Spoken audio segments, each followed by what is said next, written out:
The invitation trembled in Margaret's manicured hands as she stared at the elegant script announcing the Children's Hospital Annual Charity Gala. 3 years had passed since that terrible night when her daughter Emma had fought for her life in the ICU, yet the memory still clawed at her chest like a living thing. The doctors had said it was touch and go, a severe allergic reaction that had sent her 8-year-old into anaphylactic shock during a school field trip. Margaret had arrived at the hospital in time to see Emma's lips turning blue, her small body convulsing on the gurney, and in that moment, she had felt her own soul fracturing. Now, as the newly appointed head of the hospital's board of directors, Margaret threw herself into this gala with the fierce determination of a mother who had almost lost everything. Every detail had to be perfected, from the crystal chandeliers in the grand ballroom to the imported orchids adorning each table. This wasn't just a fundraiser, it was her tribute to the place that had given her daughter back to her. The morning of the gala, Margaret click-clacked through the hospital corridors in her designer heels, clipboard in hand, checking every last detail. The event would begin in 6 hours, and she could feel the familiar tightness in her chest that came with high-stakes perfectionism. She had invited the city's most prominent philanthropists, business leaders, and socialites, people whose checkbooks could transform the children's ward into something truly extraordinary. As she rounded the corner near the main lobby, she nearly collided with a man pushing a maintenance cart. He was middle-aged, with graying temples and kind eyes behind wire-rimmed glasses, wearing the navy blue uniform of the hospital's cleaning staff. She recognized him vaguely. He'd been working here for years, always nodding politely when they passed in the hallways. "Excuse me, Mom," he said softly, stepping aside with a gentle smile. "Congratulations on tonight's gala. I heard it's going to be something special." Margaret barely acknowledged him, her mind already racing ahead to the next item on her checklist. But as she continued down the hall, something nagged at her. There had been something in his voice, a warmth, an investment in tonight's success that seemed oddly personal for a janitor. Later that afternoon, as Margaret supervised the final preparations in the ballroom,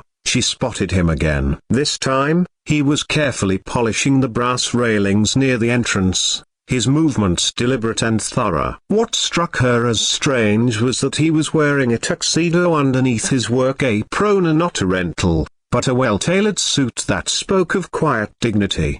"Excuse me," Margaret called out, her voice carrying the authority she'd cultivated in boardrooms. "What are you doing here? The gala starts in 2 hours, and I can't have maintenance staff wandering around while our guests arrive." The man looked up, and again she was struck by those kind eyes. "I'm sorry, Mrs. Harrison. I was just finishing up some last-minute touch-ups. I'll be out of your way shortly." She blinked, surprised he knew her name. Most of the hospital staff knew who she was, of course, but something in the way he said it felt familiar. "That's not what I mean," Margaret continued, her stress making her voice sharper than she intended. "Why are you dressed like that? You're not planning to attend the gala, are you?" "Because I have to tell you, this is a very exclusive event. The tickets are $500 per person,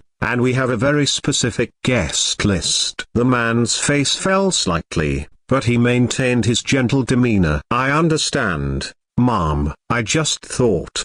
Well, I've been working here for 15 years, and I care about this hospital. I saved up for a ticket because I wanted to support the cause." Margaret felt a flash of irritation. The last thing she needed was well-meaning staff members diluting the sophisticated atmosphere she'd worked so hard to create. Her donors expected elegance, exclusivity, and not to be seated next to the help. "I'm sure you mean well," she said, her tone softening slightly but remaining firm. "But this event is really for our major donors and community leaders. Perhaps you could support the hospital in other ways. I'm sure your supervisor could arrange for you to help with cleanup afterward if you'd like to contribute." The hurt that flickered across his features was so brief she almost missed it. He nodded slowly, began removing his bow tie with quiet dignity. "Of course, Mrs. Harrison. I understand completely." As he walked away,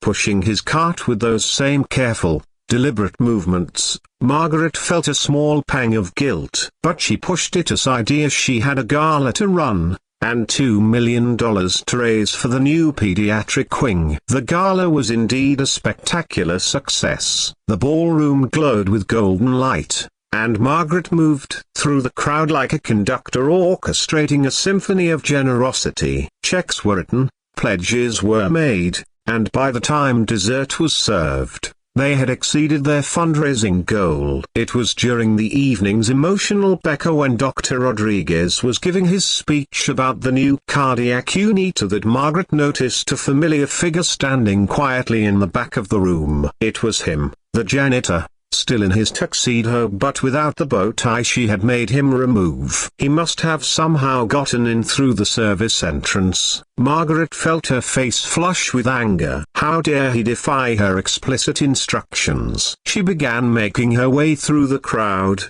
ready to have security escort him out, when Dr. Rodriguez's words stopped her cold. "And tonight, I want to recognize someone very special," the doctor was saying. 3 years ago, we had a little girl brought in during a severe allergic reaction. The paramedics had done what they could, but she was fading fast. It was our night janitor, Miguel Santos, who noticed her condition deteriorating when the medical team was focused on another emergency. Miguel had served as a combat medic in Iraq, and he immediately recognized the signs of anaphylactic shock that were being masked by other symptoms. Margaret's breath caught in her throat. The room seemed to tilt around her. Miguel didn't hesitate, Dr. Rodriguez continued. He alerted the code team and administered CPR when the child went into cardiac arrest. His quick thinking and medical training saved her life. That little girl was Emma Harrison, daughter of our board president Margaret Harrison, who has worked tirelessly to make tonight possible. The room erupted in applause, but Margaret heard nothing except the thundering of her own heartbeat. She turned slowly to look at Miguel, really look at Hema, and suddenly she remembered those kind eyes beside Emma's bed in the ICU. The gentle voice telling her daughter that everything would be okay. The warm hand on her shoulder as she sobbed in the waiting room. She had been so consumed by her grief and fear that night, so focused on the doctors and machines and medical terminology, that she had barely registered the quiet man in scrubs who had held her daughter's hand and told her she was brave. Miguel's eyes found hers across the crowded room, and in them she saw no anger, no resentment, only the same kindness he had shown her daughter in her darkest hour. He smiled, a small, understanding smile, and began to turn toward the exit. "Wait," Margaret called out, her voice breaking. The word came out as barely a whisper, but somehow the entire room fell silent. "Please, wait." She moved through the crowd, her legs trembling, until she stood before him. Tears streamed down her face, and she didn't care that 200 of the city's most influential people were watching her fall apart.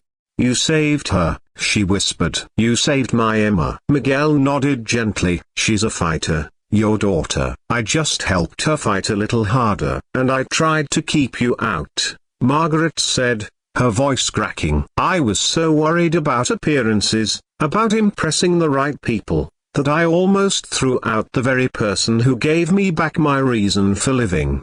She reached into her purse with shaking hands and pulled out her own ticket to the reserved seat at the head table she had been so protective of. "This is yours," she said. "It should have always been yours." Miguel shook his head with a soft smile. "That's very kind, Mrs. Harrison, but I'm fine right here. I didn't come for recognition. I came because I believe in what this hospital does. and I wanted to support it however I could. Margaret looked around the room at all the designer gowns and expensive suits, then back at this man who embodied everything the hospital truly represented. "No," she said firmly, her voice growing stronger. "You're not standing in the back. You're sitting at the head table, where the real heroes belong." As she led Miguel through the applauding crowd, Margaret realized something profound had shifted inside her. For 3 years, she had been so focused on honoring the institution that had saved her daughter that she had forgotten to honor the human being who had actually done the saving.